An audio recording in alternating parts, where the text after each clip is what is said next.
How to make new account in Snapchat. Hello everyone.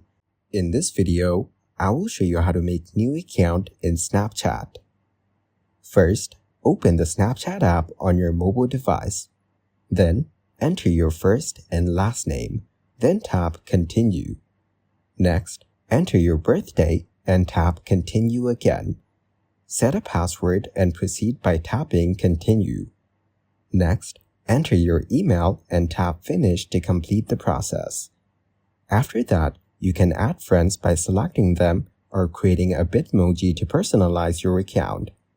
Tap Continue to start creating your Bitmoji.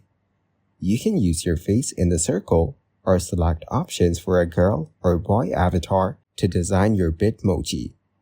Once done, your Snapchat account is ready to use. Thank you guys for watching this video. Hope you got some value.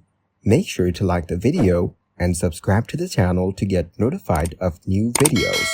See you in the next one.